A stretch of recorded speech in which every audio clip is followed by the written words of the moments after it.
लक्ष्य क्लासेज की YouTube channel पर आप सभी का स्वागत करता हूं, आप सभी का वेलकम करता हूं। और जो आज का लेक्चर होने वाला है वो बोर्ड एग्जाम में जो प्रीवियस ईयर के क्वेश्चन अब तक एग्जाम में आ चुके हैं उन सभी एग्जाम के क्वेश्चनों को यहां पर आपको सोल्व करवाने वाला हूं। ये अब तक जितने भी बोर्ड एग्जाम हुए हैं 2010 के बाद में, वहां से लेकर 2024 तक का पेपर में जो प्रत्येक क्वेश्चन है चैप्टर वाइज सॉल्यूशन लेके आया हूं बेटा। और आज मैं आपको करवा रहा हूं एमीन वाले चैप्टर का पेपर सॉल्यूशन। एमीन वाले चैप्टर के जितने भी क्वेश्चन बोर्ड एग्जाम में अब तक आ चुके हैं जो कि बोर्ड विद्यार्थियों के लिए काफी इंपॉर्टेंट है, क्योंकि बेटा बोर्ड पैटर्न ऐसा होता है जो रिवाइज होता है पेपर। अब 10 साल के प्रीवियस ईयर के क्वेश्चन अगर आप कर रहे हो तो आपका कहीं ना कहीं जो 2025 का पेपर है वो इन्हीं टॉपिक वाइज या इन्हीं क्वेश्चनों में से आपका वापस रिपीट होने वाला है। तो आपको कम से कम ये क्वेश्चन अच्छे से आना चाहिए, अच्छे से आपको क्वेश्चन आना चाहिए। तो जो पहला क्वेश्चन है, जैसे मैं आपको बता रहा हूं, पहला क्वेश्चन थोड़ा ध्यान से देखिएगा। पहला क्वेश्चन क्या है आपका कि निम्नलिखित अभिक्रिया के अनुक्रम में x तथा y को पहचाने एवं प्रयुक्त दोनों अभिक्रियाओं के नाम भी बताइए। तो पहला जो क्वेश्चन है आपको ऐसे दे रखा है ए में, थोड़ा ध्यान से देखना, RCONH2 और यहां पर आपके ऊपर लिख रखा है Br2 और NaOH और यहां पर X दे रखा है और आगे दे रखा है बेटा CHCl3 और KOH और ये KOH कैसा है, एल्कोहली है। और आपसे पूछ रहा है Y पूछ रहा है। तो इसका सॉल्यूशन बताता हूं मैं आपको।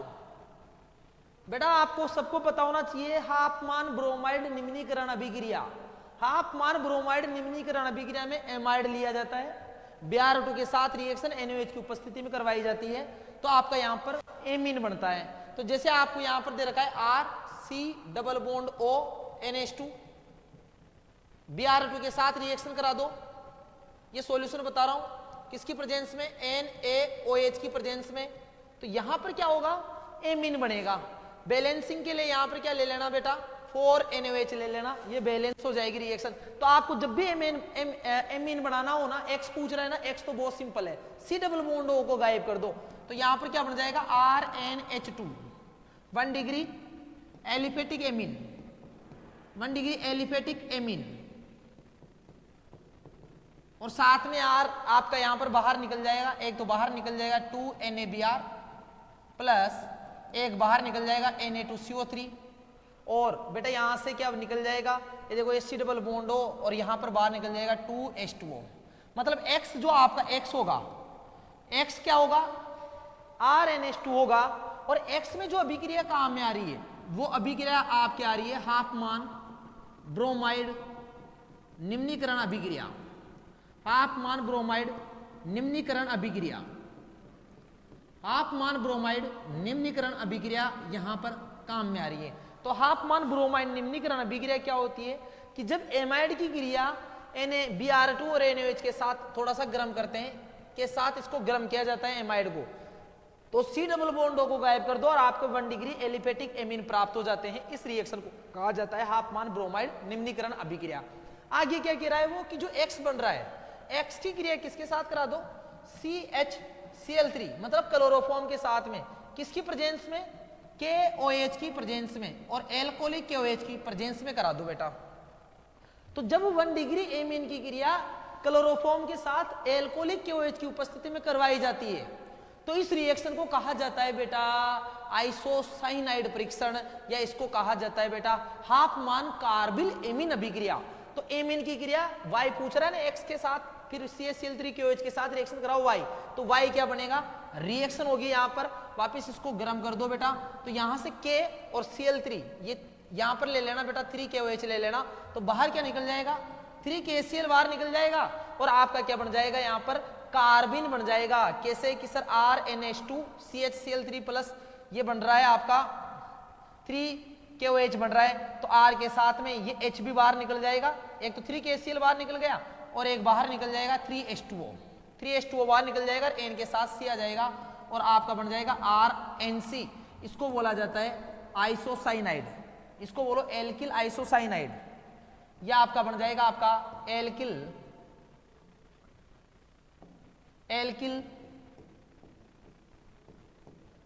Iso alkyl isocyanide.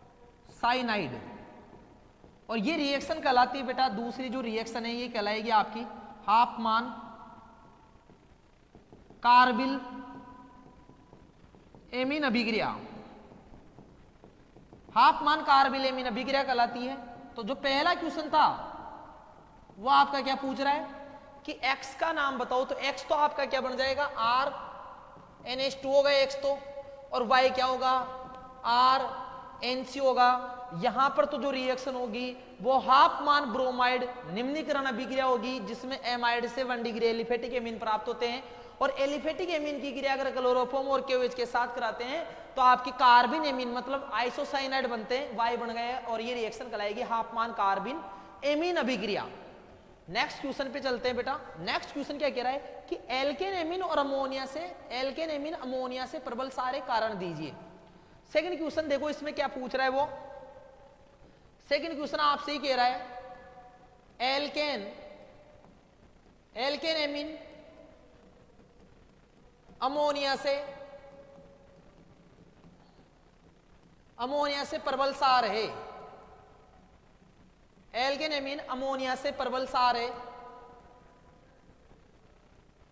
कारण दीजिए,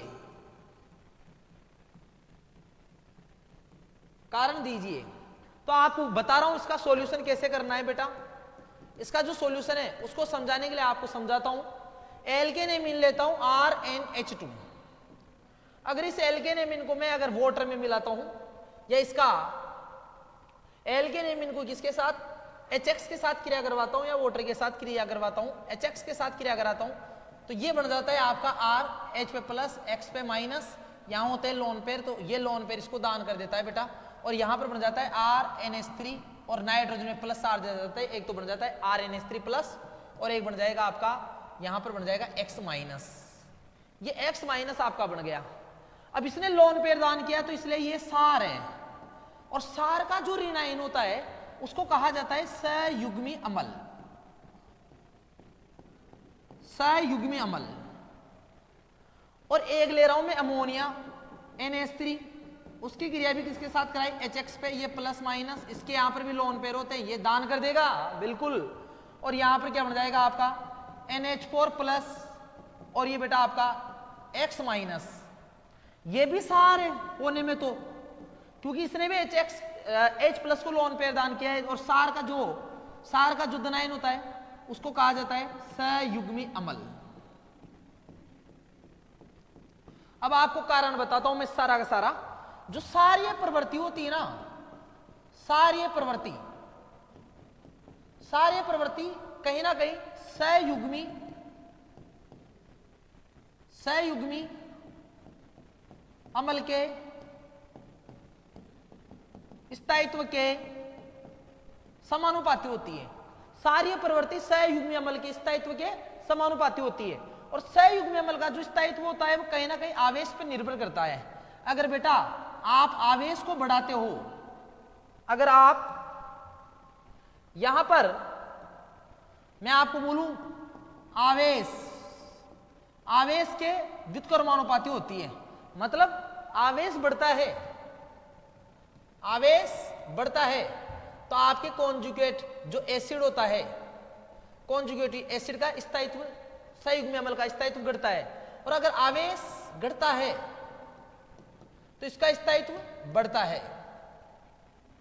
तो एक्सप्लेनेशन दे रहा हूं मैं। अब मैंने लिया जैसे RNH3 प्लस लिया, ये NH3 प्लस लिया, RNH3 प्लस, इस पे जोड़ा मैंने कोई ऐसा समूह प्लस आय प्रभाव वाला समूह। और प्लस आय प्रभाव वाला समूह क्या होता है EDG, इलेक्ट्रॉन डोनेटिंग ग्रुप होता है, मतलब ये इलेक्ट्रॉन का दान करते हैं। जैसे इलेक्ट्रॉन का दान करेंगे तो आवेश क्या होगा सर, आवेश घटेगा। एक तो ये चीज सामने आई, आवेश घटेगा तो इस कॉन्जुगेट एसिड का जो स्थायित्व है वो बढ़ेगा।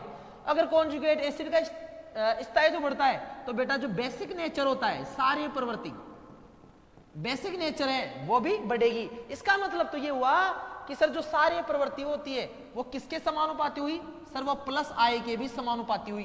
प्लस आय प्रभाव बढ़ता है तो सारी प्रवृत्ति बढ़ती है। अगर मैं इसी NH3 प्लस और R पे मान लो बेटा एक ऐसा ग्रुप जोड़ रहा हूं माइनस आई प्रभाव दर्शाने वाला।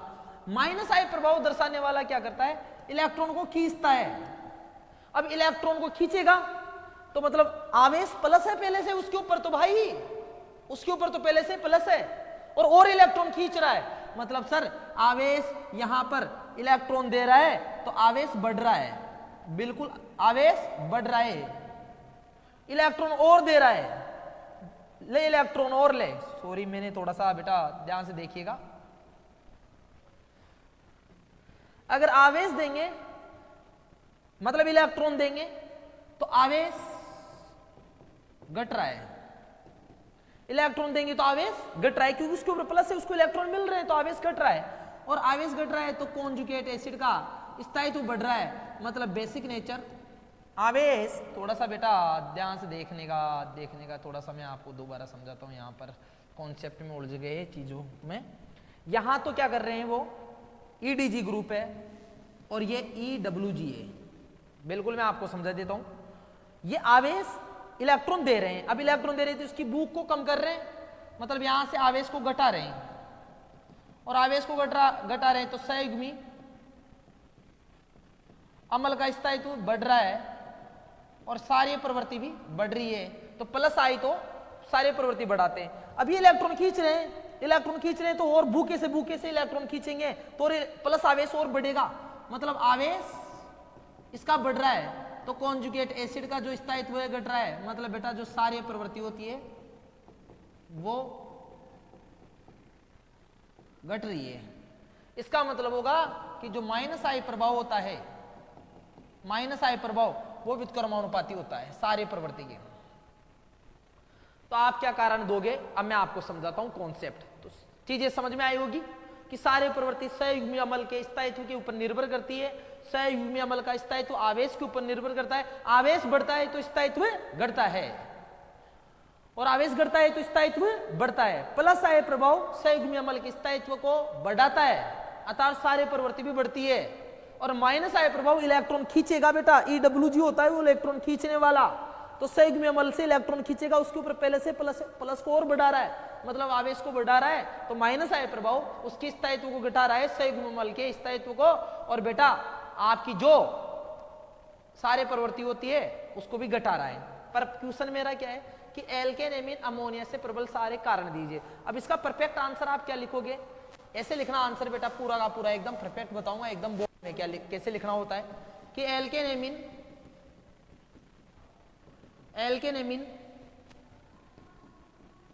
अमोनिया से प्रबल सार होता है।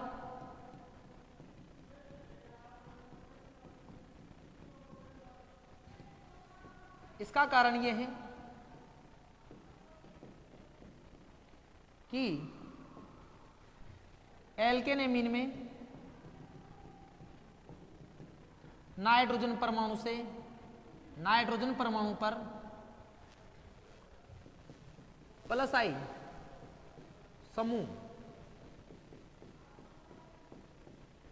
समूह कौन सा होता है, एल्किल समूह जुड़ा होता है, जिसके कारण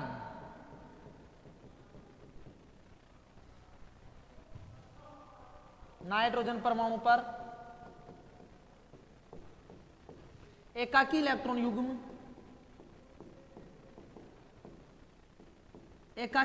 युग्म दान करने के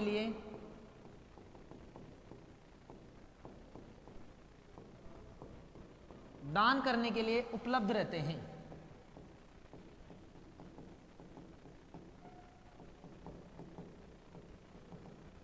दान करने के लिए हमेशा उपलब्ध होते हैं। इधर देखो बेटा, ये RnH2 है, इसके बगल में एल्किल समूह जुड़ा हुआ है, ये एल्किल समूह है, और अमोनिया में कोई एल्किल समूह नहीं है। बेटा यहां से मान लो इलेक्ट्रॉन दान भी कर देंगे तो ये इसके स्थायित्व को वापस बढ़ा रहा है। ये देखो इसका संयुग्मी अम्ल है ना, इसका स्थायित्व आपस में ये प्लस R वाला जो समूह है वो बढ़ा देता है, लेकिन अमोनिया का जो संयुग्मी अम्ल का स्थायित्व होता है वो RnH3 प्लस की तुलना में कम ही रहेगा, अर्थात बेटा आप बोल सकते हो एल्केन एमीन में प्लस आई प्रभाव 10 आने वाला एल्किल समूह जुड़ा रहता है नाइट्रोजन से, इस कारण नाइट्रोजन पर इलेक्ट्रॉन युग्म हमेशा के लिए उपलब्ध रहते हैं। आप ये आंसर अच्छे से लिख के जवाब दे सकते हो। नेक्स्ट क्वेश्चन की तरफ चलता हूं बेटा, ध्यान से देखना। नेक्स्ट क्वेश्चन क्या है मेरा, बेंजीन डाइजोनियम क्लोराइड की फिनोल के साथ युग्मन अभिक्रिया लिखिए। बेंजीन डाइजोनियम क्लोराइड की फिनोल के साथ युग्मन अभिक्रिया, ध्यान से देखिएगा। बेंजीन डाइजोनियम क्लोराइड की फिनोल के साथ अभिक्रिया, बेंजीन डाई एजोनियम की युग्मन अभिक्रिया, युग्मन अभिक्रिया बहुत इंपॉर्टेंट है बेटा, ये क्वेश्चन बहुत इंपॉर्टेंट है, बोर्ड एग्जाम 2025 के लिए इंपॉर्टेंट है। दो के साथ युग्मन अभिक्रिया दर्शाता है, एक तो फिनोल के साथ और एक एनिलीन के साथ। तो मैं पहले बता रहा हूं फिनोल के साथ, फिनोल के साथ युग्मन अभिक्रिया। तो आपको क्या करना है, ये बेंजीन डाइजोनियम लवण बनाना है पहले तो, ये डबल बॉन्ड, ये डबल बॉन्ड, ये डबल बॉन्ड, ये एन ट्रिपल बॉन्ड एन और ये Cl, ये आपका बेंजीन डाइजोनियम क्लोराइड है। ध्यान से देखना बेटा, एन ट्रिपल बॉन्ड एन और ये Cl, इसको बोल दो आप बेंजीन डाई एजोनियम क्लोराइड। इसकी क्रिया कराओ किसके साथ, फिनोल के साथ। तो फिनोल का कुछ स्ट्रक्चर ऐसे बना रहा हूं मैं, ये डबल बॉन्ड, ये डबल बॉन्ड, ये OH और इस कार्बन पे मैं H को यहां पर आपको दिखा रहा हूं। तो युग्मन अभिक्रिया में क्या होगा, युग्मन अभिक्रिया में बेटा यहां से H और ये Cl मिलकर क्या बाहर निकल जाएगा, बाहर निकल जाएगा सर HCl, और आपका जो मेन प्रोडक्ट बनेगा उसमें डाई जो बंद बन जाएगा।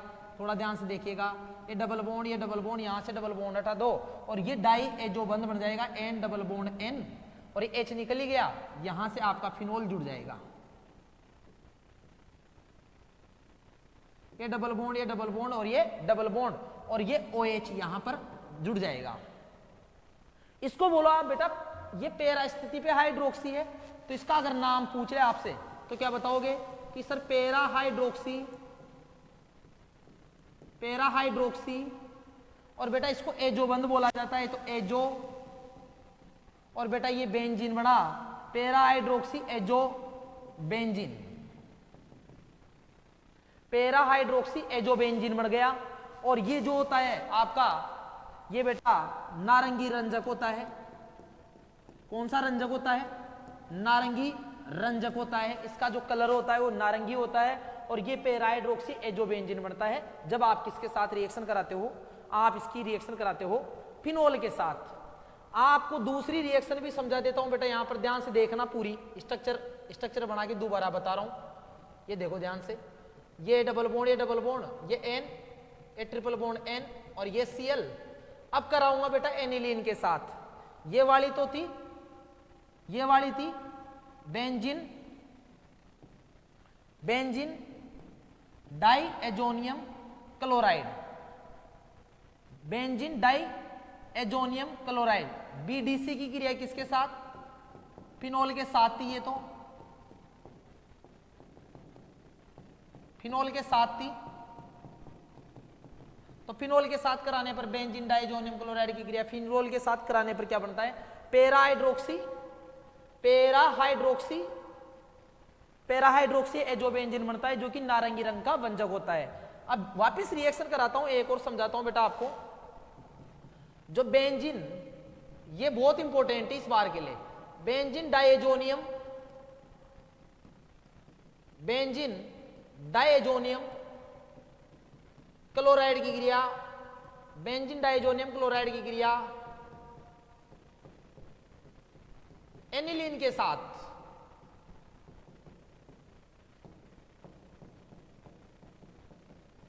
बेंजीन डाइएजोनियम क्लोराइड की क्रिया एनिलीन के साथ करवाता हूं बेटा।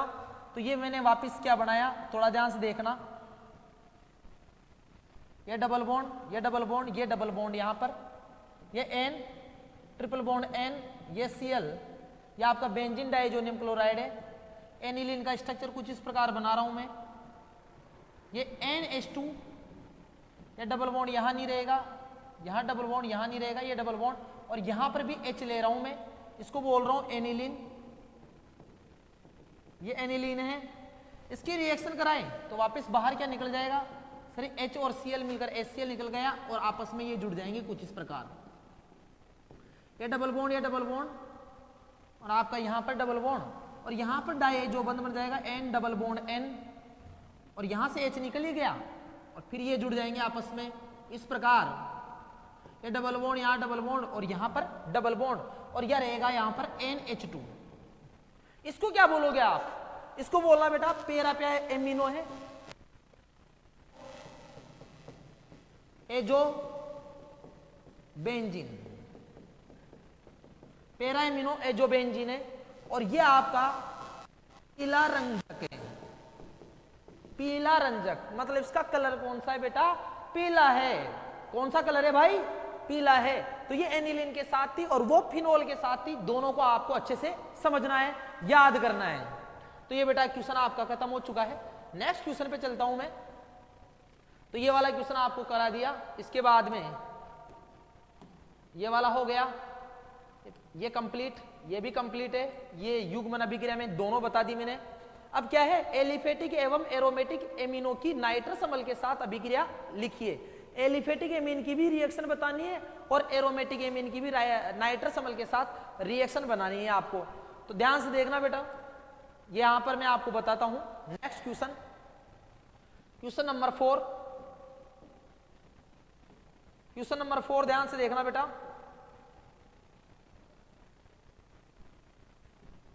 क्वेश्चन नंबर 4, सबसे पहले मैं एलिफेटिक एमीन की नाइट्रस अम्ल के साथ मतलब HNO2 के साथ क्रिया,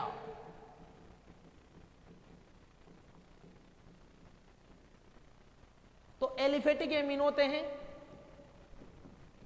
एलिफेटिक एमीन ऐसे लिखना है पूरा। एलिफेटिक एमीन 0 डिग्री सेल्सियस से 5 डिग्री सेल्सियस या 273 केल्विन से 278 केल्विन ताप पर HNO2 के साथ क्रिया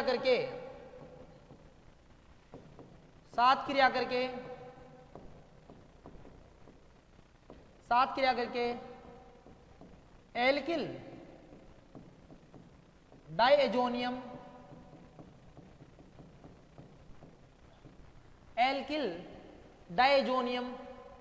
लवण बनाते हैं तथा यह जल अपघटित होकर अस्थायी होता है बेटा, वो ये बता सकते हो। तथा यह अस्थायी होने के कारण एल्कोहल में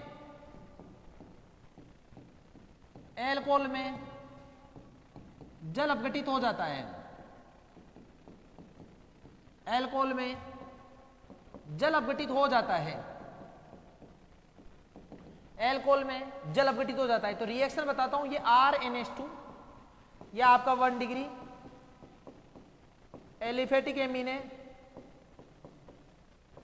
यहां पर HNO2 के साथ रिएक्शन करा रहा है बेटा। HNO2 के अलावा आपको यहां पर वो ऐसे भी दे सकता है NaNO2 प्लस HCl, क्योंकि NaNO2 से देखो HNO2 बन जाएगा, NaCl बाहर निकल जाएगा, तो इसमें ताजा लिया जाता है नाइट्रस अम्ल। कितने टेम्परेचर पर? 0 से लेकर 5 डिग्री सेंटीग्रेड पे या 273 केल्विन से 278 केल्विन पे रिएक्शन होती है। और आपका क्या बन जाएगा? यहाँ पर थोड़ा ध्यान से देखना बेटा, HNO2 के साथ रिएक्शन कराते हैं तो यहाँ पर बन जाता है आपका RN2 प्लस ये एल्किल डाइजोनियम लवण बनता है, आपका एल्किल डाइजोनियम आयन बनता है। ये एल्किल डाइजोनियम आयन बनता है जो कि आपका अस्थायी होता है। एल्किल डाइजोनियम लवण बन जाता है, ये Cl आ जाता है यहाँ पर, ये X माइनस आ जाता है, आई नहीं बनता है यहां बनने में तो बेटा, लेकिन फिर इसका आगे जल अपघटन हो जाता है H2O के साथ में H प्लस, जिसको मैं HOH भी लिख सकता हूं, H प्लस और OH माइनस। तो यहां से क्या बाहर आ जाएगा, थोड़ा ध्यान से देखना, ये ROH बन जाएगा, ये साथ में इसमें नाइट्रोजन गैस बाहर निकल जाएगी और साथ में बेटा आपका HX बाहर निकल जाता है। तो इसमें क्या बनता है, इसमें बनता है एल्कोहल। क्या बनता है इसमें, एल्कोहल। ये एलिफेटिक एमीन के साथ रिएक्शन है जो कि आपको आनी ही चाहिए, इंपॉर्टेंट। बोर्ड एग्जाम में है तो इंपॉर्टेंट तो है ही सही, वैसे बोर्ड में आई हुई है पहले, तो इस साल के लिए भी इंपॉर्टेंट है बेटा। तो एलिफेटिक एमीनों के HNO2 के साथ रिएक्शन में पहले आपका क्या बनता है, 1 डिग्री एलिफेटिक एमीन में RN2 plus X minus alkyl diazonium लवण बनता है, जो कि जल अपघटित होकर आपको क्या देता है, एल्कोहल देता है। लेकिन इसमें ये नंबर 1 हो गई। लेकिन सेकंड रिएक्शन जो काफी इंपॉर्टेंट है बेटा, एरोमेटिक एमीन की क्रिया, एरोमेटिक एमीन की क्रिया, एरोमेटिक एमीन की क्रिया HNO2 के साथ, एरोमेटिक एमीन की क्रिया HNO2 के साथ करानी है। याद रखना, परीक्षा में ना जाए ना तो कह देना, क्योंकि इस रिएक्शन का नाम फेमस है बेटा, इसको डाई एजोटीकरण की अभिक्रिया भी कहा जाता है। बहुत इंपॉर्टेंट है, लगा लो टिक। एग्जाम में ये पूरी संभावनाएं आने की 12th क्लास के लिए बहुत इंपॉर्टेंट है, डाई एजोटीकरण की अभिक्रिया। अच्छे से समझाऊंगा, पूरी रिएक्शन को ढंग से समझाऊंगा। एरोमेटिक एमीन की क्रिया HNO2 के साथ कराई जाती है, इस रिएक्शन को डाई एजोटीकरण की अभिक्रिया कहा जाता है, डाई एजोटीकरण अभिक्रिया कहा जाता है। अब डाइएजोटीकरण की अभिक्रिया होती है, वो क्या होती है आपको अच्छे से समझना है। अब एरोमेटिक एमीन का एग्जांपल में एनिलीन ले रहा हूं, तो थ्योरी लिख देता हूं पहले कि एनिलीन की क्रिया, एनिलीन की क्रिया 0 डिग्री सेल्सियस से 5 डिग्री सेल्सियस ताप पर, 0 डिग्री सेल्सियस से 5 डिग्री सेल्सियस ताप पर HNO2, या इसको ऐसे भी लिख सकते हो NNO2 प्लस HCl के साथ कराने पर, HCl के साथ कराने पर, HCl के साथ कराने पर benzene, benzene diazonium, benzene diazonium लवण बनता है,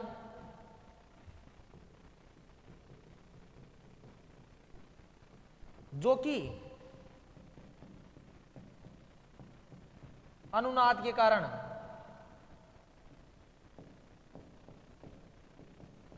जो कि अनुनाद के कारण स्थायी होता है, जो कि अनुनाद के कारण स्थायी होता है। इस अभिक्रिया को,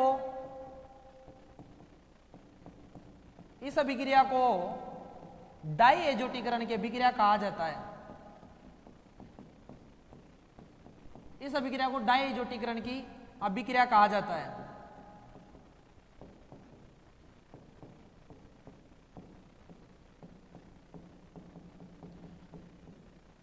इस अभिक्रिया को डाइएजोटीकरण की अभिक्रिया कहा जाता है। थोड़ा ध्यान से देखो भाई कि एनिलीन की क्रिया, दोनों में रिलेशन भी बताऊंगा मैं, क्या डिफरेंस होता है। तो सबसे पहले एनिलीन लेते हैं बेटा।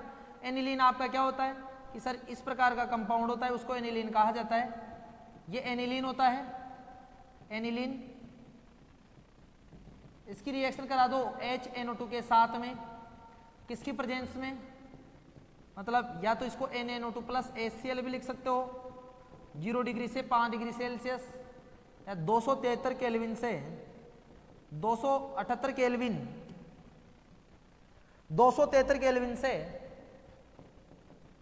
278 केल्विन पे रिएक्शन कराते हैं तो आपका यहां पर कौन सा प्रोडक्ट बन जाता है, आपका N2Cl बन जाता है। इस पे प्लस और यहां पर आप माइनस लगा सकते हो, और इस कंपाउंड को कहा जाता है benzene diazonium chloride. Benzene diazonium chloride, इसमें अनुनाद पाया जाता है, इस कारण ये स्थायी होता है और आगे जल अपघटित नहीं होता है। तो बेटा दोनों रिएक्शन आपके सामने है। एलिफेटिक एमीन से तो एल्कोहल बनेगा मेन प्रोडक्ट, एलिफेटिक एमीन से आपका क्या बनेगा मेन प्रोडक्ट एल्कोहल बनेगा, क्योंकि ये जो एल्किल डाइजोनियम लवण होता है वो अस्थायी होता है, एल्किल डाइजोनियम आयन में अनुनाद होता है, इस कारण अस्थायी होने के कारण अनुनाद नहीं होता है, इस कारण वो अस्थायी होता है और एल्कोहल में जल अपघटित हो जाता है। परंतु बेटा जो आपका यहाँ पर बेंजीन डाइजोनियम आयन बनता है उसमें अनुनाद पाया जाता है, और अनुनाद पाया जाता है तो वो यहीं स्थायी हो जाता है, आगे रिएक्शन नहीं होती है। ये दोनों रिएक्शन आपके सामने है, ठीक है। नेक्स्ट क्वेश्चन पे चलता हूं बेटा। नेक्स्ट क्वेश्चन आपका कौन सा है, ये वाला क्वेश्चन भी हो गया, ये वाला क्वेश्चन हो गया आपका बेटा कंप्लीट। एलिफेटिक और एरोमेटिक प्राथमिक एमिनो की नाइट्रस अम्ल से अभिक्रिया, आपके रिएक्शन है हाफमान ब्रोमाइड अभिक्रिया लिखिए, हाफमान ब्रोमाइड अभिक्रिया लिखिए। तो नेक्स्ट क्वेश्चन पे चलता हूं बेटा। हाफमान, यहां पर देखना नेक्स्ट क्वेश्चन क्या है, अच्छे से समझना है। नेक्स्ट क्वेश्चन यहां पर थोड़ा ध्यान से देखना, जो अगला क्वेश्चन है अपना पांचवा जो भी है बेटा, पांचवा क्वेश्चन होगा हाफमान हाफमान ब्रोमाइड निम्नीकरण अभिक्रिया कहते हैं इसको, हाफमान ब्रोमाइड निम्नीकरण अभिक्रिया, हाफमान ब्रोमाइड निम्नीकरण अभिक्रिया लिखिए। तो क्या कह रहा है ये, थोड़ा ध्यान से देखिएगा, इसके बारे में आपको बता देता हूं हाफमान ब्रोमाइड निम्नीकरण अभिक्रिया के बारे में। इसका सॉल्यूशन देखो बेटा, एमाइड की अभिक्रिया, प्राथमिक एमाइड की अभिक्रिया, या एमाइड भी लिख सकते हो आप यहां पर, एमाइड की अभिक्रिया, एमाइड की अभिक्रिया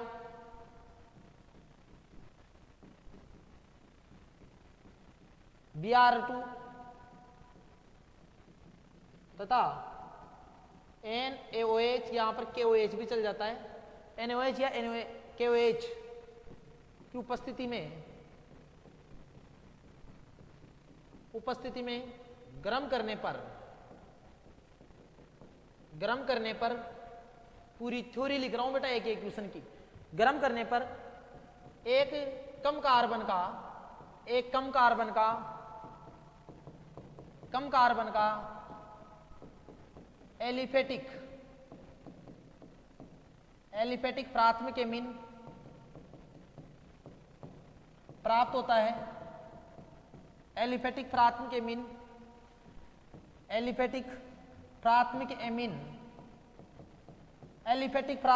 प्राप्त होता है,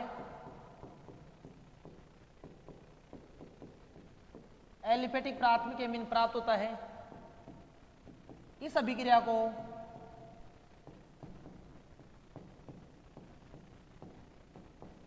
को हाफमान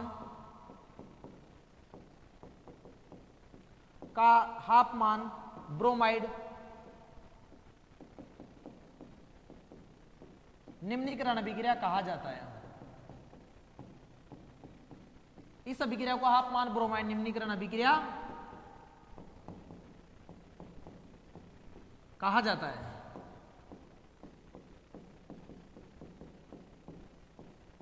तो देखो बेटा, आपको एमाइड लेना है RC डबल बॉन्ड ONH2, ये लेना है, इसकी क्रिया Br2 के साथ 4NaOH या KOH भी ले सकते हो। इसको अगर गर्म करेंगे तो आपको C डबल बॉन्ड को गायब कर देना, ऐसा कैसा लिख देना, ये 1 डिग्री एलिफेटिक एमीन आपको प्राप्त हो गया, यहां पर 1 डिग्री एलिफेटिक एमीन प्राप्त हो जाता है, और यहां पर Na2, ये CO3 निकल जाएगा यहां से, Na2CO3 और साथ में 2NaBr प्लस 2H2, ये साइड प्रोडक्ट है। कुल मिला के यहां पर 1 डिग्री एलिफेटिक एमीन प्राप्त हुआ, एक कम कार्बन का प्राप्त हुआ, डिग्री एमाइड है। इसका एक कॉमन एग्जांपल बता देता हूं, एक अच्छा सा एग्जांपल, जैसे मैंने यहां पर CH3 CH2 C double bond ONH2, ये आपकी बुक का क्वेश्चन है कि वह कौन सा एमाइड है जो हाफमान ब्रोमाइड द्वारा प्रोपेनेमिन देता है। तो यहां पर ये ब्यूटेन एमाइड ले रहा हूं मैं, ब्यूटेनेमाइड, इसकी रिएक्शन कराई किसके साथ में, Br2 के साथ में प्लस 4NaOH की उपस्थिति में इसको गर्म किया, और गर्म किया तो बीच में C डबल बॉन्डों को उड़ा दो बस आपको, ये बन गया सर CH3 CH2 CH2 और ये NH2, ये C डबल बॉन्ड उड़ा तो क्या बना Na2CO3 plus 2NaBr plus 2H2O बाहर निकल गया, और आपका क्या बन गया प्रोपेन सर 1 2 3 प्रोपेन, और एमीन लगा दूंगा तो क्या बन गया बेटा प्रोपेनेमीन बन गया। ये थी आपकी कौन सी रिएक्शन, हाफमान ब्रोमाइड निम्नीकरण अभिक्रिया। ये आपकी हाफमान ब्रोमाइड निम्नीकरण अभिक्रिया थी जिसमें 1 डिग्री एलिफेटिक एमीन प्राप्त होते एमाइड से। नेक्स्ट रिएक्शन, नेक्स्ट क्वेश्चन पे चलता हूं। तो नेक्स्ट क्वेश्चन देखो बेटा, ये पूछ रहा है निम्नलिखित का आईयूपीएसी नाम लिखो। आपको दे रखा है एक कंपाउंड और उसका क्या पूछ रहा है, आईयूपीएसी नाम पूछ रहा है। कंपाउंड ये पहले बोर्ड एग्जाम 2015 में आया हुआ क्वेश्चन है। ये देखो बेटा ध्यान से, यहां पर मैं आपको बताता हूं अगला क्वेश्चन क्या था। क्वेश्चन ये था कि आपको इस कंपाउंड का क्या बताना है। ये आपको दे रखा है C2H5N C2H5 और ये आपको दे रखा है CH2 CH2 CH2 CH3 का आईयूपीएसी नाम लिखिए, आईयूपीएसी नाम लिखिए। तो बेटा इसमें 3 चेन है, लेकिन मेन चेन तो आपकी कौन सी बनेगी, बड़ी वाली। ये बड़ी वाली चेन है, ये मेन चेन बन गई, और इसमें नाइट्रोजन पे 2 प्रतिस्थापी जुड़े हैं, सेम जुड़े हैं, तो इसका जो आईयूपीएसी नाम होगा वो क्या हो जाएगा सर, N पे 2 जुड़े हैं तो N, डाई C2H5 को क्या बोलेंगे एथिल, N, डाई एथिल, और 4 कार्बन है टोटल 1 2 3 4, क्या बन जाएगा ब्यूटेन, और लास्ट में क्या लगा दोगे एमीन। तो इसका क्या नाम हो गया N, डाइएथिल ब्यूटेनेमिन, N, डाइएथिल ब्यूटेनेमिन, ये नाम हो गया। नेक्स्ट क्वेश्चन की तरफ चलते बेटा। नेक्स्ट क्वेश्चन ध्यान से देखना, ये वाला क्वेश्चन भी मैंने आपको करा दिया। अगला क्वेश्चन क्या है, निम्नलिखित यौगिकों को उनके बढ़ते हुए सारे सामर्थ्य में व्यवस्थित कर कारण स्पष्ट कीजिए। और आपको यहां पर नहीं दे रखा, अगले पेज में ही आपको बताता हूं, अगले पेज में ही आपको बताता हूं। ये आपको दे रखा है सारे सामर्थ्य का, अच्छा यहां पर दे ही नहीं रखा, उसमें ही दे रखा है, थोड़ा पेज को छोटा कर लेते, वो दिखा नहीं बेटा, यहां से आया नहीं यार,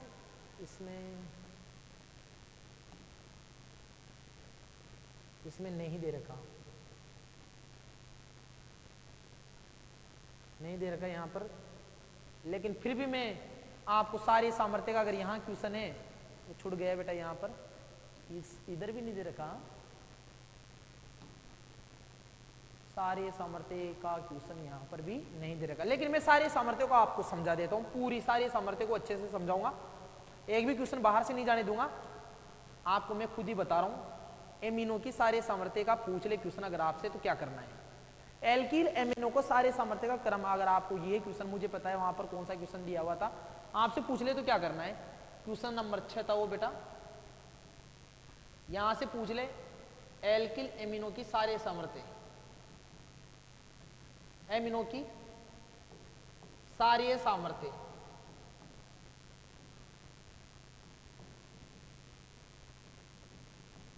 तो अगर आपको सारे सामर्थ्य का कोई सा भी क्वेश्चन आए, तो मैंने आपको पहले बता दिया कॉन्सेप्ट, एक चीज याद रखना है, सारे सामर्थ्य अगर आपसे पूछता है तो प्लस आएगी तो समानुपाती रहती है, बिल्कुल सर, और माइनस आएगी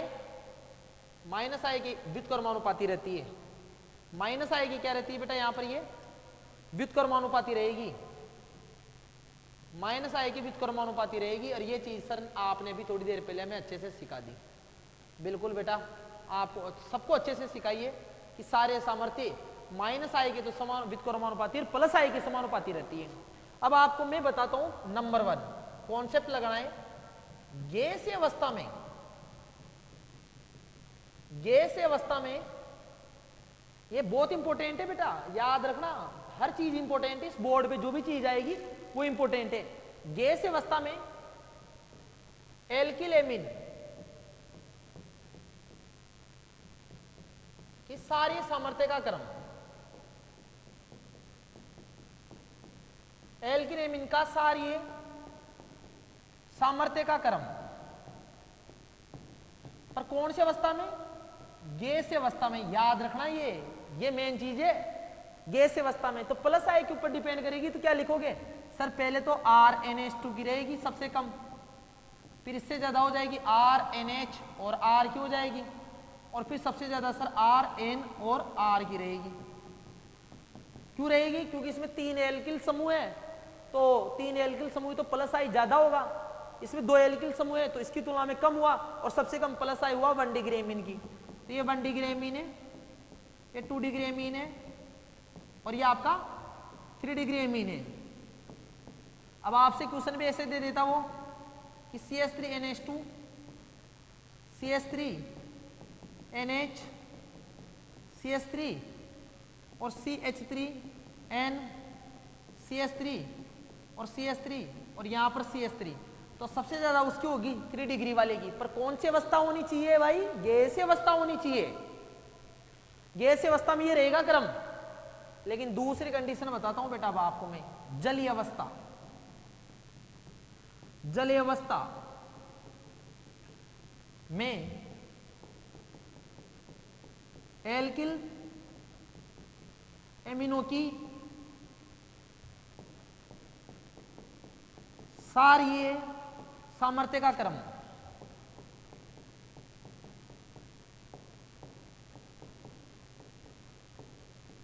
जलीय अवस्था में पूछ ले, या बेटा कोई अवस्था नहीं दे रखी हो, या कोई भी अवस्था नहीं दे रखी हो, तो यहां पर 2 फंडे चलेंगे बेटा। अगर आपको एल्किल समूह CH3 दे रखा हो तो आप बताना 213 अभी मतलब बताऊंगा। और R का मान अगर C2H5 दे रखा हो तो आप बताना बेटा 231। ये दोनों चीजें इंपॉर्टेंट है, ये बहुत इंपॉर्टेंट है, वेरी वेरी इंपॉर्टेंट। जलीय अवस्था हो या कोई अवस्था नहीं दे रखी हो, कोई अवस्था नहीं दे रखी हो, कोई अवस्था नहीं दे रखी हो, तो ये सीक्वेंस में बताना है आपको। जैसे मैं आपको एक क्वेश्चन बताता हूं बेटा, थोड़ा ध्यान से देखने का, सब ध्यान से देखो। एक क्वेश्चन बता दिया मैंने आपको, यहां पर क्वेश्चन दे दिया, निम्न को सारीय सामर्थ्य के, निम्न को सारीय सामर्थ्य के बढ़ते क्रम में व्यवस्थित कीजिए।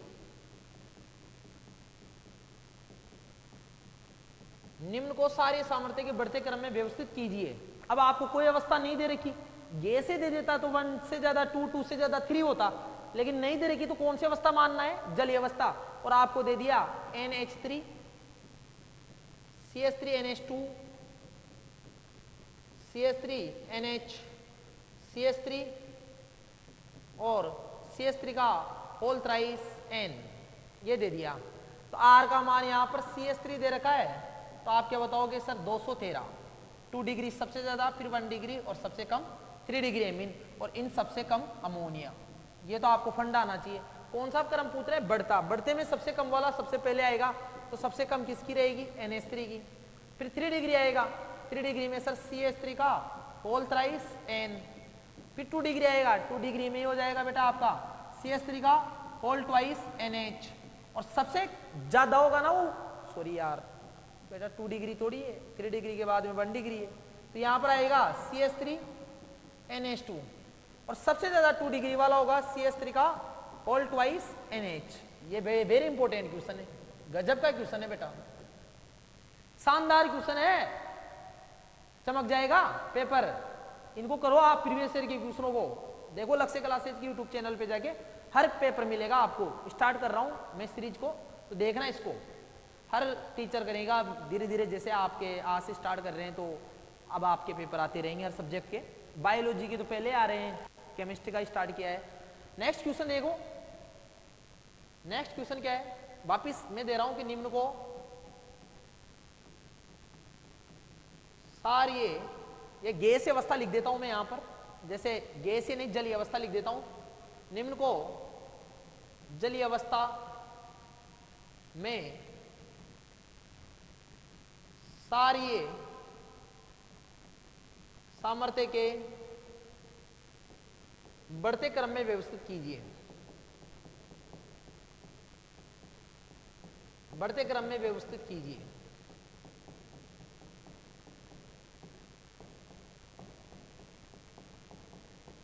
बढ़ते क्रम में व्यवस्थित कीजिए। तो यहां पर मैंने आपको दे दिया NH3 C2H5 NH2 C2H5 का होल ट्वाइस NH और C2H5 का होल थ्राइस N। अब आपको मैंने बताया था R बराबर अगर CH3 हो तो 213 वाला, और अगर R बराबर C2H5 2 तो बेटा 231 वाला कॉन्सेप्ट याद रखना। मतलब 2 डिग्री की सबसे ज्यादा, फिर 3 डिग्री की, और फिर कौन सी 1 डिग्री की। और अमोनिया का तो कौन सा क्रम पूछ रहा है? बढ़ता। तो जो बढ़ते में सबसे कम वाला पहले आएगा तो NH3 पहले आएगा, फिर 1 डिग्री आएगा। अब यहाँ पर इसमें उल्टा है ना थोड़ा सा, तो इसमें आएगा आपका C2H5 NH2, फिर बेटा आपका यहाँ पर 3 डिग्री वाला आएगा C2H5 का होल थ्राइस N, और सबसे ज्यादा वो है आपका C2H5 का होल ट्वाइस NH। ये लो, ये सारे सामर्थ्य आपकी कम से कम एल्किल एमिनो की तो यहाँ पर खत्म होती है। इस प्रकार आपको क्वेश्चन करना है। नेक्स्ट क्वेश्चन देखना। अब अगला क्वेश्चन देखते हैं बेटा। नेक्स्ट क्वेश्चन क्या है, थोड़ा ध्यान से देखिएगा। तो वो तो कराई दिया मैंने। अब नेक्स्ट क्वेश्चन है बेटा आपका 7वां क्वेश्चन है, एल्किल हैलाइडों के अमोनिया अपघटन से आप क्या समझते हो? रासायनिक समीकरण लिखिए। एल्किल हैलाइडों के अमोनिया अपघटन से आप क्या समझते हो, और उसकी रासायनिक समीकरण आपसे पूछ रहा है। तो थोड़ा ध्यान से देखिएगा, ध्यान से देखिएगा। एल्किल हैलाइडों की अमोनिया अपघटन की अभिक्रिया आपको अच्छे से समझाता हूं, पूरी एक एक चीज आपको समझाता हूं बेटा। ये देखो क्वेश्चन था आपको, क्वेश्चन क्या दिया गया आपको? क्वेश्चन ये दिया गया कि एल्किल हैलाइडों के अमोनिया अपघटन से, एल्किल हैलाइडों के अमोनी अपघटन से आप क्या समझते हो?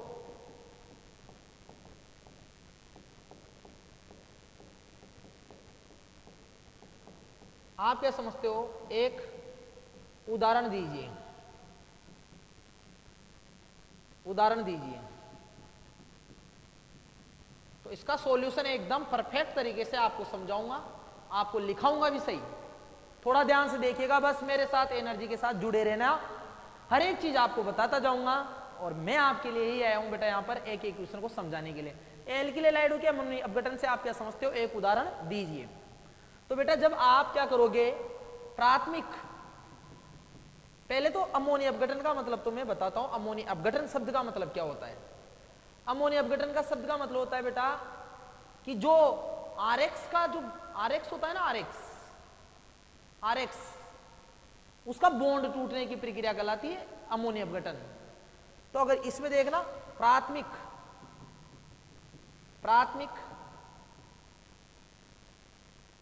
एल्किल हैलाइडों का पूछ रहा है ये ना, एल्किल हैलाइडों के अमोनिया अपघटन से, इसमें भी 2 आती है बेटा, पर मैं उसी हिसाब से बताता हूं आपको। एल्किल हैलाइडों के अमोनिया अपघटन से आप क्या समझते हो? बिल्कुल एल्किल हैलाइडों के अमोनिया अपघटन से अच्छे से समझाऊंगा बेटा, थोड़ा ध्यान से देखिएगा। अमोनिया के द्वारा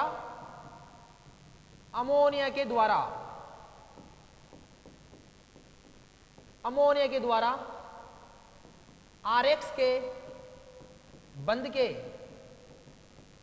विदलन की अभिक्रिया को, बंध के विदलन का मतलब टूटना, विदलन की क्रिया को अमोनिया अपघटन कहा जाता है। विदलन की क्रिया को अमोनिया अपघटन कहा जाता है। क्या कहा जाता है? अमोनिया अपघटन कहा जाता है। अमोनिया के द्वारा आरएक्स के बंध के विदलन की क्रिया को अमोनिया अपघटन कहा जाता है। और इसकी पूरी रिएक्शन बता रहा हूं आपको मैं कि अमोनिया के द्वारा आरएक्स के बॉन्ड को टूटने की विक्रिया अमोनिया अपघटन कहलाती है। लेकिन होता क्या है इसमें, वो आपको समझाता हूं। जब आप क्या करोगे, अमोनिया की क्रिया NH3 की क्रिया RX के साथ, अमोनिया की क्रिया RX के साथ बंद नलिका में 373 केल्विन ताप पर 373 केल्विन ताप पर कराई जाती है। 373 केल्विन ताप पर कराई जाती है तो 1 degree amine, 2 degree amine, 3 degree amine तथा अमोनियम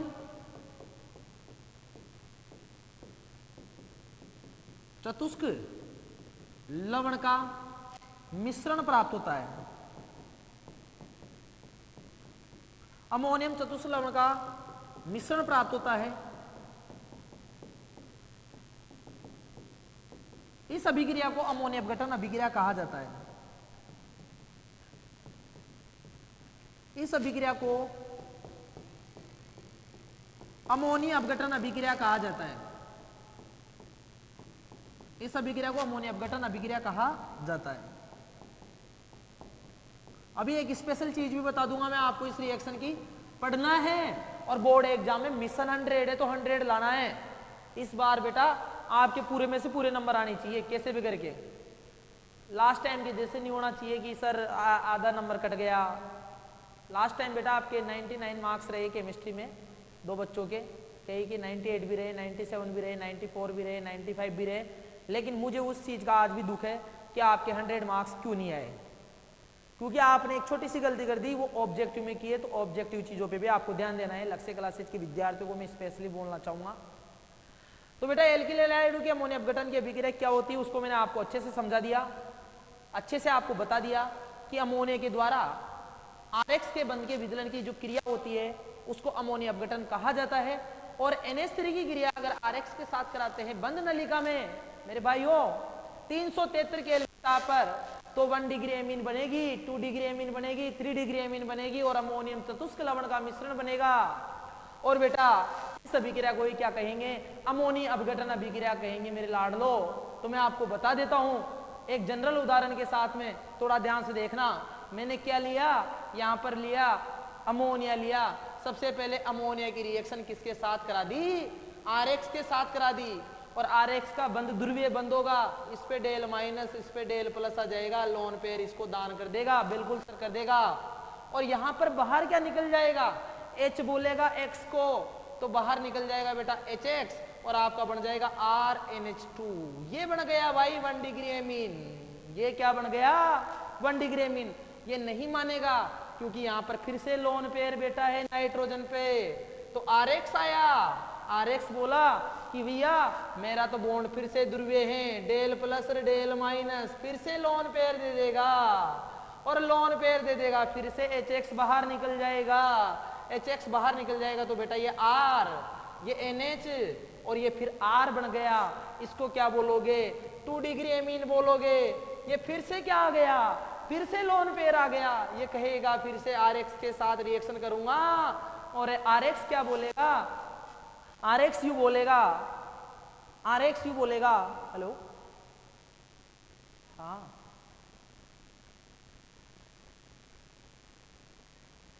क्लास ले रहा हूं मैं ना, ऑनलाइन क्लास ले रहा हूं मैं।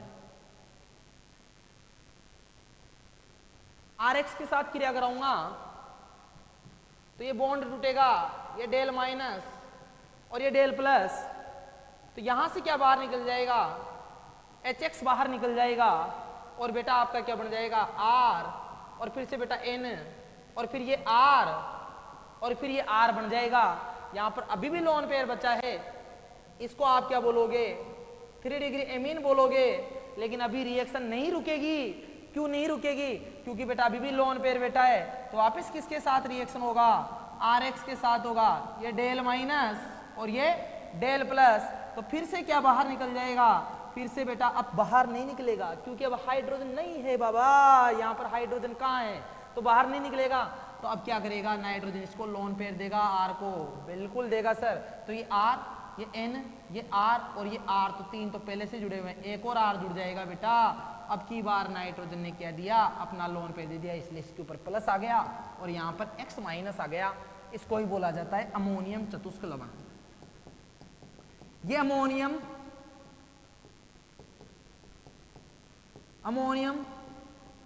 चतुष्क लवण, ये अमोनियम चतुष्क लवण आपका प्राप्त हो गया। ये क्या प्राप्त हो गया आपका, अमोनियम चतुष्क लवण प्राप्त हो गया। और इस पूरी रिएक्शन को कहा जाता है अमोनी अपघटन की क्रिया। इस पूरी रिएक्शन को क्या कहा जाता है, अमोनी अपघटन की क्रिया कहा जाता है। अमोनिया के विदलन के द्वारा आरएक्स के बंध के विदलन की क्रिया को अमोनिया अपघटन कहा जाता है और इसमें मिश्रण प्राप्त होता है। लेकिन एक स्पेशल पॉइंट आपको मैं बता ही देता हूं बेटा, स्पेशल पॉइंट, एक कॉमन एग्जांपल और ले लेता हूं बेटा, एक कॉमन एग्जांपल ले लेता हूं, आपको अच्छे से समझा देता हूं। एक कॉमन एग्जांपल ले लिया, जैसे मैंने क्या लिया, आपके एक क्वेश्चन भी आता है, आपके एनसीईआरटी का ही क्वेश्चन है एक, और उसी एनसीईआरटी के क्वेश्चन को मैं यहां पर कराता हूं। एनसीईआरटी का क्वेश्चन ये है कि जैसे मैंने ले लिया एथेनोलिक जो क्लोराइड है, एथेनोलिक क्लोराइड, ये क्वेश्चन आपके उसमें ये एथेनोलिक क्लोराइड की क्रिया, एथेनोलिक क्लोराइड की क्रिया अमोनिया के साथ, यह आपके क्वेश्चन है। अब यहां एथेनोलिक क्लोराइड का मतलब क्या है, C2H5Cl, ये एथेनोलिक क्लोराइड है, इसकी क्रिया आप अगर अमोनिया के साथ कराते हो, ये लोन पेयर है, ये बॉन्ड टूटेगा, ये डेल माइनस आएगा, इधर वाले कार्बन पे डेल प्लस आएगा, तो क्या बन जाएगा आपका कि सर C2H5, यहां से बाहर क्या निकल जाएगा, HCl बाहर निकल जाएगा, C2H5 और यहां पर आपका NH2 बन गया, जिसको आप क्या बोलोगे, एथेनेमीन, जो कि आपका 1 डिग्री है। अब इसकी रिएक्शन किसके साथ कराओ फिर से बेटा, फिर से ये तो क्रिया करेगा, यहां पर क्वेश्चन थोड़ा सा सही नहीं है बेटा, अमोनिया के साथ। अब वापिस एथेनोलिक क्लोराइड आएगा 1 डिग्री एमीन के साथ में, या आपका थोड़ा ध्यान से देखना, C2H5, ये Cl आएगा, वापिस बॉन्ड टूटेगा, ये डेल माइनस और ये डेल प्लस, वापिस क्या बाहर निकल जाएगा बेटा, यहां पर HCl बाहर निकल जाएगा, और यह आपका C2H5, ये NH, ये C2H5। अब क्या नाम होगा इसका सर, एन, एथेनेमीन ही था पर एन पे एथिल आ गया, तो इसका नाम हो जाएगा एन एथिल, एन पे एथिल समूह आ गया, और एथेनेमीन, एन एथिल एथेनेमीन, जो कि आपका 2 डिग्री एमीन है, जो कि आपका कौन सा एमीन है, 2 डिग्री एमीन। अब वापिस रिएक्शन करेगा ये, या आपका किसके साथ रिएक्शन करेगा वापिस, एथेनोलिक अमोनिया के क्लोराइड के साथ में, मतलब C2H5Cl के साथ में रिएक्शन करेगा, बॉन्ड टूटेगा, ये डेल माइनस, इस पे डेल प्लस, ये बोलेगा नाइट्रोजन भाई लोन पेयर है दे दूंगा, वापिस रिएक्शन होगी, और रिएक्शन पे यहां पर आपका क्या बन जाएगा, C2H5N, ये C2H5 और ये C2H5, ये आपका बन गया बेटा 3 डिग्री एमीन, ये 3 डिग्री एमीन बन जाएगा, और इसका जो नाम होगा वो क्या हो जाएगा नाम, इसका जो नाम है इधर लिख रहा हूं बेटा, इसका नाम हो जाएगा N, ये देखो N डाइएथिल, N डाइएथिल एथेनेमीन। अभी रुकेगी नहीं ये रिएक्शन, अभी वापस बोलेगा कि भाई मेरे पास अभी भी लोन पेयर है, ये एथेनोलिक क्लोराइड आएगा, वापस कौन आएगा आपका, एथेनोलिक क्लोराइड आएगा, C2H5 और Cl, ये बोलेगा फिर से इधर पोलर बॉन्ड बना दूंगा, रिएक्शन फिर से करूंगा, रिएक्शन में फिर से Cl, अब की बार H है ही नहीं तो HCl नहीं निकलेगा, तो क्या बन जाएगा सर C2H5, ये N, ये C2H5, ये C2H5, ये C2H5, 3 तो पहले ही थे ना, एक और जुड़ जाएगा, ये C2H5, और बेटा यहां पर आ जाएगा आपका प्लस, और यहां पर आ जाएगा Cl माइनस, जिसको बोला जाता है अमोनियम चतुष्क लवण, अमोनियम चतुष्क लवण। यह अमोनियम चतुष्क लवण आपका प्राप्त हो जाता है, लेकिन एक नोट लगा के एक चीज याद रख सकते हो आप, अगर अमोनिया, यदि अमोनिया आधिक्य में आधिक्य में हो तो 1 डिग्री एमीन प्राप्त होता है ओनली। 1 डिग्री एमीन प्राप्त होता है, ये नोट लगा के आप अच्छे से लिख सकते हो। ये चीज अच्छे से लिख लो कि अगर अमोनिया आधिक्य में होता है तो रिएक्शन केवल 1 डिग्री एमीन पे रुक जाती है। जैसे ये अमोनिया लिया और यहां पर मैंने लिख दिया आधिक्य, और बेटा आरएक्स के साथ रिएक्शन करा दो तो बेटा ये रिएक्शन, ये डेल माइनस ये डेल प्लस, वापिस HX बाहर निकल जाएगा लेकिन रिएक्शन यहीं रुक जाएगी RnH2। ये 1 डिग्री एलिफेटिक एमीन प्राप्त हो जाता है। ये 1 डिग्री एलिफेटिक एमीन आपका प्राप्त हो जाता है और इस पूरी रिएक्शन को कहा जाता है अमोनी अपघटन की अभिक्रिया। इस पूरी रिएक्शन को कहा जाता है अमोनी अपघटन की अभिक्रिया। तो मैंने आपको एक तरफ से समझाया, बिल्कुल अच्छे से समझाया पूरी रिएक्शन को कि अमोनिया के द्वारा आरएक्स के बंध के विदलन की क्रिया को अमोनिया अपघटन कहा जाता है। NH3 की क्रिया आरएक्स के साथ बंध नलिका में 373 केल्विन पर कराई जाती है तो 1 डिग्री 2 डिग्री 3 डिग्री और अमोनियम चतुष्क लवण का मिश्रण प्राप्त होता है। इस अभिक्रिया को अमोनिया अपघटन कहा जाता है। ये आपको एग्जाम्पल भी समझाया, जनरल एक एग्जाम्पल यहां से दे सकते हो। लास्ट में मैंने आपको एक उदाहरण आपको क्या समझा दिया बेटा, लास्ट में ये बता दिया कि आधिक्य में हो तो केवल 1 डिग्री एमीन प्राप्त होती है। नेक्स्ट क्वेश्चन की तरफ चलता हूं। नेक्स्ट क्वेश्चन आपका क्या है, ध्यान से देखिएगा। नेक्स्ट क्वेश्चन, ये वाला क्वेश्चन करा दिया। अब अगला क्वेश्चन मेरा क्या है, अगला क्वेश्चन भी जोरदार है। वह अभिक्रिया लिखिए जिसका उपयोग निम्न के लिए किया जाता है। एक पूछ रहा है एमीन श्रेणी के आरोहण में और एक पूछ रहा है आपका एमाइड से एक कम कार्बन एमीन के संश्लेषण में। मतलब ये एक तो ये कह रहा है कि आप क्या करो, कार्बन की संख्या बढ़ाने वाली रिएक्शन का नाम बताओ, और एक कह रहा है कि एमाइड से एक कम कार्बन वाली। अगला क्वेश्चन ये 8वां क्वेश्चन, 7वें का बी है बेटा, ये 7वें का बी है। ये आपका जो 7वां क्वेश्चन था ये 7वां क्वेश्चन था बेटा मेरे इसमें, उसका ए था ये। अब 7वें की बी की तरफ चलता हूं। ये आपको समझ में आ गया होगा, अच्छे से ध्यान से देखिएगा। अगला क्वेश्चन आपको क्या समझा रहा है, थोड़ा सा ध्यान से देखिएगा।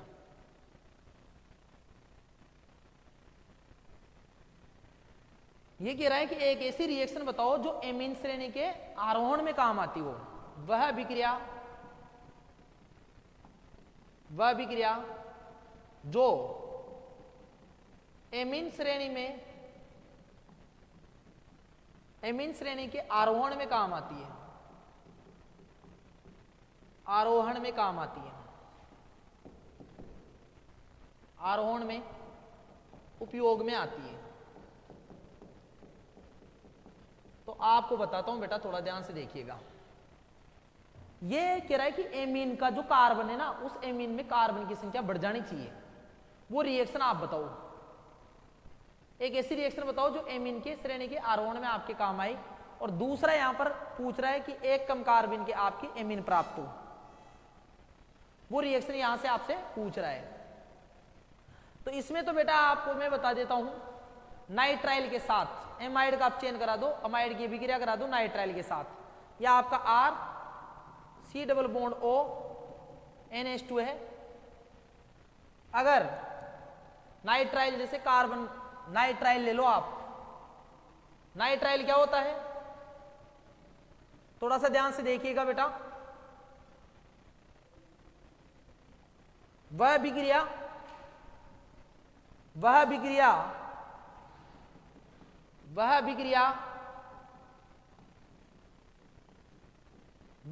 जिससे, देखिएगा आप अच्छे से बेटा, वह अभिक्रिया जिससे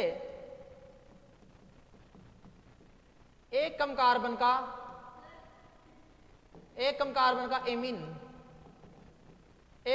का एमीन प्राप्त होता है। तो आपको मैंने पहले बता दिया, हाफ मान ब्रोमाइड जो निम्नीकरण अभिक्रिया होती है उसमें एमाइड से, मतलब ये अवरोहण में काम आती है। अवरोहण में जैसे मैंने बताया था कि RC double bond O NH2 की रिएक्शन अगर Br2 प्लस 4NOH के साथ करा देते हो तो आपको क्या बनता है बेटा, यहां पर प्रोडक्ट, यहां पर sir C double bond O को गायब कर देते हैं और RNH2 plus 2NaBr plus Na2CO3 बनता है। तो यहां से देखो ना बेटा, इधर कितने कार्बन बनते हैं सर, इधर एक और एक 2 कार्बन बनता, मतलब यहां पर एक कार्बन कम हो रहा है ना, तो यहां पर एमीन श्रेणी का क्या हो रहा है, अवरोहण हो रहा है, कार्बन की संख्या घट रही है। नेक्स्ट क्वेश्चन की तरफ चलता हूं बेटा, यहां पर कार्बन की संख्या घट रही है। अगला क्वेश्चन ध्यान से देखना, निम्नलिखित अभिक्रिया के लिए केवल रासायनिक समीकरण, ये चलो ये ठीक है। अगला 9वां क्वेश्चन देखिए आप, यौगिक ए है, एक एरोमेटिक, ये कर लोगे आप, कर लेना बेटा इसको, ये पहले आएगा भी नहीं बेटा, ये अब आपके सिलेबस में नहीं है, ये पहले प्रीवियस ईयर का काफी पुराना क्वेश्चन है, पहले एनसीईआरटी नहीं चलती थी उस टाइम का क्वेश्चन है। यौगिक ए एक एरोमेटिक एमीन है जो 273 से 278 केल्विन ताप पर NaNO2 प्लस HCl की क्रिया B बनता है, और यौगिक बी की HBF4 से क्रिया कराने पर प्राप्त उत्पाद को NaNO2 की उपस्थिति में गर्म करने पर यौगिक सी प्राप्त होता है। यौगिक सी Sn प्लस HCl की उपस्थिति में अपचयन से यौगिक ए तथा पुनः ए प्राप्त होता है। यौगिक ए, ये क्या पूछ रहा है बेटा, थोड़ा ध्यान से देखिएगा, आपको क्या पूछ रहा है अच्छे से समझाता हूं मैं आपको, पूरा क्वेश्चन ध्यान से देखिएगा। यहां पर एक यौगिक ए है, एरोमेटिक एमीन है, उसका Na प्लस HCl के साथ रिएक्शन कर दो, फिर HBF4 के साथ Na2 की उपस्थिति में गर्म कर दो, C बनेगा, फिर उस जो भी C बने उसका Sn प्लस HCl की उपस्थिति में क्रिया करा दो। इधर देखिएगा सारा क्वेश्चन बेटा, आपको एक एक चीज बता रहा हूं, सारा देखिएगा। क्वेश्चन नंबर 9 बताता हूं आपको, पहले क्वेश्चन पूरा लिख देता हूं मैं आपको ताकि आपको बोर्ड में अच्छा सा दिखाई दे। क्वेश्चन क्या है, थोड़ा ध्यान से देखिएगा। एक यौगिक ए, एक यौगिक ए की क्रिया, ये क्वेश्चन है पूरा, NaNO2 प्लस HCl के साथ 273 से 278 केल्विन पर कराने पर यौगिक बी प्राप्त होता है।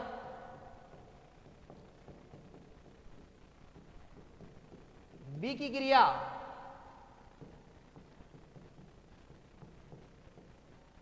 HBF4 के साथ कराने पर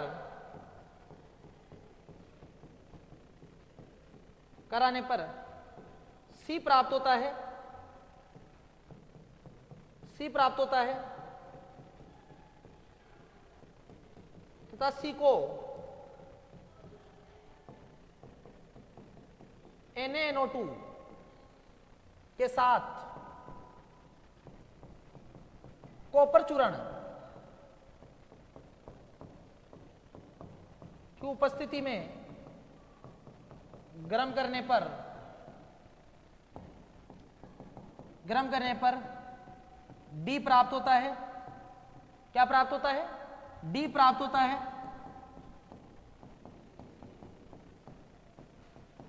तथा D का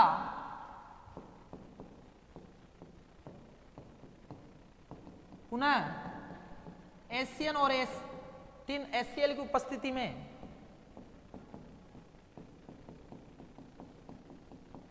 अपचयन कराने पर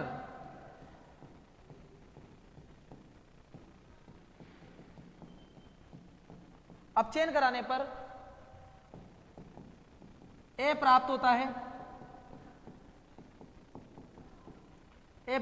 है, रासायनिक समीकरण है दीजिए। ये क्वेश्चन है बोर्ड एग्जाम के लिए, वेरी इंपॉर्टेंट है भाई, कोई नहीं रोक पाएगा। अच्छा सा क्वेश्चन है, ध्यान से देखना। रासायनिक समीकरण है, लिखिए।